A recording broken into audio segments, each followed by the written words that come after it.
It's Wednesday, September 5th. I'm Wayne Moore. This is Evening Update. At the top of the news, Kelowna RCMP and members of the emergency response team were out in force with guns drawn on Bernard Avenue Wednesday afternoon. Police now say they were there to support Abbotsford Police with the execution of a warrant at Unit 5 of 1283 Bernard. The raid relates to a robbery investigation. Police say the public is not at risk and the area will be secured until the warrant has been fully executed. Some good news for people in the central Okanagan battling cancer. The BC Cancer Foundation announced on Wednesday that it has raised the necessary funds to bring a PET-CT scanner to Kelowna. The scanner plays a vital role in cancer care, from diagnosis and treatment planning to evaluating the effectiveness of treatment and also determining if a patient's cancer has spread or has returned. Kelowna police got more than they bargained for during a very public school zone enforcement in Rutland Wednesday morning. Police nabbed a driver who was speeding and believed to be impaired through the school zone. The driver was taken into custody. The message police were trying to hammer home is school zones are back in operation from 7:30 a.m. until 5 p.m. You may want to shop around if you're looking to fill your gas tank. Gas prices across the Okanagan are varying by as much as 13 cents a litre. Prices at some stations began rising Tuesday, some stations Wednesday at 128.9, some at 132.9. At least one cranked the price to 141.9. Mediation efforts aimed at ending the nearly 10-week-old strike by casino workers are back on.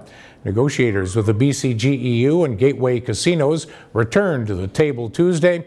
They're scheduled to hold talks throughout the week. About 675 workers at 4 casinos in the Okanagan and Kamloops went on strike June 27th.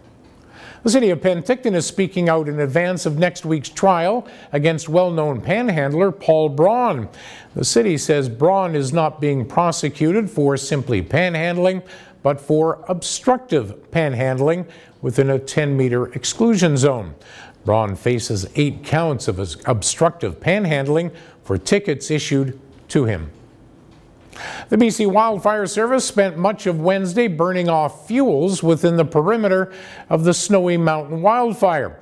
That fire is now classified as held.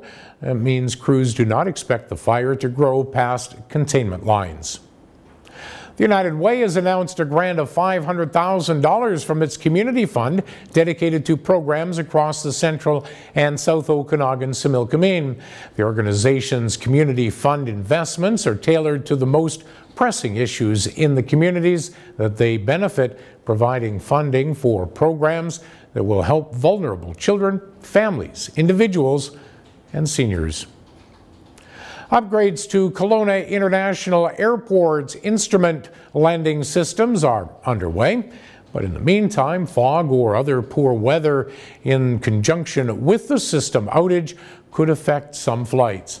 Work is necessary as part of a national ILS replacement program and is expected to be complete by the end of the month. They were a hit with the public, but now they're gone. BC Transit has reassigned Kelowna's 7 double-decker transit buses to Victoria. City officials say the buses were just not as efficient as conventional buses on shorter runs. They were more expensive on fuel and also maintenance costs. Okanagan weather, sunshine, warm for the rest of today and Thursday. Highs getting close to the 30-degree mark by Thursday, but rain is expected to arrive again Friday. Coming up tonight and tomorrow, WFN may have won the Costco sweepstakes, and West Kelowna makes a decision on legal cannabis. For details on these and the rest of the day's news, keep it here at castanet.net. For Castanet News, I'm Wayne Moore.